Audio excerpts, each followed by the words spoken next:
พี่น้องทนายไส้พัดทนายเมียหลวงซึ่งเป็นทนายของมิขนมอดีตภริยาของเต้ยอภิวัตพี่น้องออกมาโพสเคลียร์ปัญหากันได้เรียบร้อยแล้วถ่ายรูปคู่กันอยู่โรงอยู่ศาลฟุตบอลนี่นะแล้วก็โพสแรกโพสว่าจบที่ค่าเลี้ยงดูบุตร10 ล้านบาทไม่ต้องมีใบเสร็จแล้วประชันว่าค่าเลี้ยงดู10 ล้านบาทเข้าไปเบิ่งรายละเอียดน้ำกันวันนี้รายละเอียดเราแจกแจงไว้จังสี่ล่ะทนายไส้พัดสรุปผลคดีวันนี้ 1. มารดายินยอมให้บิดารับรองบุตรทั้งสองได้ตามกฎหมาย 2. ให้มารดาเป็นฝ่ายใช้อำนาจปกครองบุตรทั้งสองเพียงแต่ผู้เดียวแต่ไม่ตัดสิทธิบิดามาเยี่ยมเยียนได้ตามความเหมาะสม 3. บิดายอมรับค่าเลี้ยงดูบุตรทั้งสองแบบเหมาจ่ายไม่ต้องมีใบเสร็จให้มารดาเป็นเงิน10 ล้านบาทโดยผ่อนชำระไม่น้อยกว่าเดือนละ30,000 บาทจ่าย10 ล้านแต่จ่ายเป็นเดือนบ่ต่ำกว่า30,000 บาทให้เสร็จสิ้นภายใน20 ปีนอกจากนั้นมารดาเป็นฝ่ายรับผิดชอบ 4. ทั้งสองฝ่ายจะไม่โพสต์หรือเขียนข้อความสื่อถึงกันและกันเพื่อให้อีกฝ่ายได้รับความเสียหายหากฝ่าฝืนปรับ50,000 บาทต่อครั้งสรุป4ข้อพี่น้องมารดานี่ให้ยินยอมให้พ่อมารับรองบุตรได้พนาบาลแต่ว่าการปกครองนี่ให้มารดาเป็นมีอำนาจในการปกครองให้ได้ว่าพ่อมาเยี่ยมได้ค่าเลี้ยงดูนะจ่าย10 ล้านแต่ว่าให้ผ่อนชำระเป็นเดือนบ่ต่ำกว่า30,000 บาทเขาเจ้าคำนวณออกมาประมาณเดือนละ40,000กว่านี่ล่ะพี่น้องเป็นเวลา20 ปีโดยบ่มีใบเสร็จก่อนหน้านี้เนี่ยสิจ่ายอีหยังน้องขนมเมียเนี่ยจะต้องเขียนใบเสร็จแจงไปเด้เพื่อว่าไปชี้แจงให้กับเต้ยอภิวัตรลูกเพราะว่าเต้ยอภิวัตรอยากลูกว่าเงินที่ให้ไปน่ะใส่กับลูกเจ้าของแท้บ่ให้เอาใบเสร็จมาแจงบัดนี้ศาลว่าไหมบ่ต้องเขียนใบเสร็จอะไรทำไมทั้งสิ้นเป็นเหมาจ่าย10 ล้านผ่อนไปเดือนละบ่ต่ำกว่า30,000พะนะว่านั่นน่ะก็ตกลงปลงใจกันเรียบร้อยก็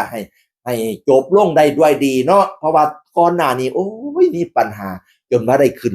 นศาลบัดนี้จนได้ไปออกโหนกระแสพี่น้องออกโหนกระแสตอนนี้ตอนนั้นดังกระรอกตัว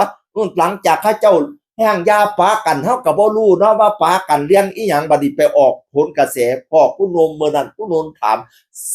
แจ้งรายละเอียดเบิดพี่น้องตอนนั้นทำให้กระแสของเต้ยอภิวัตรตกลงมากเลยคนไปสงสารน้องขนมเพราะว่าน้องขนมบอกว่าแต่งงานทั้งพอก็ออกไปเว้าเนาะแต่งงานมานี่ก็ก็บ่ได้มีคนรู้จักหลายปานใดดอกคนไปร่วมก็มีแต่แขกเล็กๆน้อยๆบัดยามไปออกงานนี่ก็บ่ได้ลงรถถึกอยู่ในรถเอาผ้าห่มคลุมไว้พะนะว่าย่าน FC เห็นทางครอบครัวก็บ่อยากให้เปิดเผยปานใดว่าเต้ยอภิวัตรแต่งงานเต้ยอภิวัตรมีเมียย่านกระแสตกย่าน FC โลดลงพะนะว่านั่นน่ะอยู่แบบหลบๆซ่อนๆตั้งแต่มีลูกซักผ้าอ้อมซักอะไรทำไมก็ต้องมาตากไว้ในบ้านพอเฒ่าบ้านน่ะพี่น้องบัดได้เห็นไปตากนอกบ้านนี่ทั้งครอบครัวนั่นก็โทรมาเลยปานนั้นจังไปเฮ็ดจังซี่พะนะว่าน่ะโอ้ยเว้ากันในกลางรายการพี่น้องซุมเจ้าไปนำเบิ่งโลดรายการโหนกระแสน่ะพี่น้องโอ้ยเว้ากันรายละเอียดหลายอย่างพอเล่านี่แพงพอน้องขนมเทิงเว้าเทิงให้ว่าฮักพูดเตยนี่ฮักปานลูกชายส่งในกระซักให้ถุงเท้ากระซักให้ดูแลให้เบิดพอเฮ็ดต่างลูกสาวเนื่องจากว่าลูกสาวนี่บอกตั้งเต้ยแต่ตอนแรกว่าลูกสาวเฮ็ดหยังบ่เป็นเต้ยก็ยอมรับเบิดฮักเบิดบ่ว่าอะไรทำไมทั้งสิ้นบัดนี้ก็ย้านว่าเขาบ่ฮักลูกสาวเจ้าของพ่อน่ะเทิงเว้าเทิงให้เฮ็ดต่างเบิดว่าซั่นว่านั่นน่ะโอ้ยซุมเจ้าย้อนไปเบิ่งรายการโหนกระแสบัดนี้จบลงด้วยดีก็ดีแล้วล่ะพี่น้องก็อย่าให้มีปัญหาต่อกันเนาะก็ต่างคนต่างไปมีผู้ใหม่น้องขนมก็ไปมีผู้ใหม่ผู้เตยก็ไปมีผู้ใหม่แล้วบัดนี้เริ่มต้นชีวิตใหม่ซะบัดนี้เนี่ย